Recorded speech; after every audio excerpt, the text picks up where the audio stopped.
Hello friends, வணக்கம். Welcome to Just Chillies. இன்னைக்கு நம்ம பார்க்க போறது ஒரு சூப்பரான குட்டீஸ்ல இருந்து பெரியவங்க வரைக்கும் குடிக்கக்கூடிய ஒரு ஹெல்தியான ரெசிபி ஹோம்மேட் பாதாம் பவுடர். இந்த பாதாம் பவுடர் வீட்ல ரொம்ப ஈஸியா பண்ணிடலாம். வீடியோக்குள்ள போறதுக்கு முன்னாடி நம்ம சேனலை இதுதான் முதல் தடவை பார்க்குறீங்கன்னா மறக்காம சேனலை சப்ஸ்கிரைப் பண்ணுங்க. அப்படியே வீடியோக்கு ஒரு லைக் கொடுத்து சப்போர்ட் பண்ணுங்க. இந்த ரெசிபி பண்ணுறதுக்கு பாதாம் ஒரு கப் எடுத்துருக்கிறேன். இதை பேனில் சேர்த்துட்டு மீடியம் ஃப்ளேமில் லைட்டாக கலர் சேஞ்ச் ஆகிற வரைக்கும் வறுத்தெடுத்துக்கலாம்.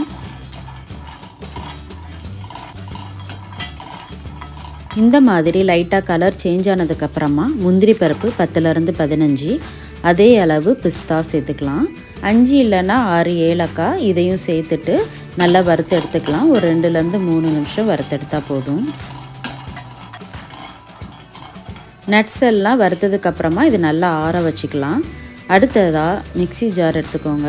அதில் 1.5 கப் சீனி சேர்த்துக்கலாம். 1லேருந்து 1.5 கப் வரைக்கும் சேர்த்துக்கலாம். அது உங்கள் இனிப்புக்கு தகுந்த மாதிரி நீங்கள் சேர்த்துக்கோங்க. இது கூட ஏற்கனவே வறுத்து வச்சுருந்த ஏலக்காவையும் சேர்த்து நல்லா ஃபைன் பவுடராக பொடி பண்ணி எடுத்துக்கலாம். சீனியை நல்லா பொடி பண்ணி எடுத்தாச்சு. இது கூட வறுத்து ஆற வச்சுருந்த நட்ஸையும் சேர்த்துக்கலாம்.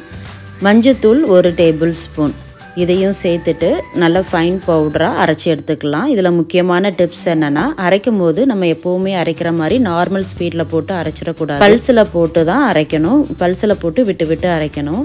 நம்ம எப்போவுமே அரைக்கிற மாதிரி நார்மலில் 2-3 ஸ்பீடில் அரைச்சிட்டோம் அப்படின்னா பாதாமில் உள்ள ஆயில் ரிலீஸ் ஆகி நல்லா கட்டியாக வர ஆரம்பிச்சிரும். இந்த மாதிரி ஃபைன் பவுடராக நம்மளுக்கு கிடைக்காது. அதனால் பல்ஸ்லேயே விட்டு விட்டு அரைச்சிக்கோங்க. சின்ன ஜாராக இருந்துச்சுன்னா 2 தடவையாக போட்டு அரைச்சிக்கோங்க. பாதி சுகர் பாதி நட்ஸ் அந்த மாதிரி சேர்த்து அரைச்சிக்கோங்க. தனியாக நட்ஸ் மட்டும் சேர்த்து அரைக்கக்கூடாது. பெரிய ஜாராக இருந்துச்சுன்னா ஒரே தடவையாக கூட போட்டு அரைச்சிக்கலாம். கடைகளில் கிடைக்கிற மாதிரியே வீட்டிலேயே இன்ஸ்டன்ட் பாதாம் பவுடர் ரெடி பண்ணியாச்சு. நல்ல சூடான பால் கூட 2 ஸ்பூன் பாதாம் பவுடர் சேர்த்து கலந்து குடிங்க. ரொம்பவே ஹெல்த்தியான இந்த ட்ரிங்க்ஸ் குழந்தைங்களிருந்து பெரியவங்க வரைக்கும் தாராளமாக நம்ம எடுத்துக்கலாம்.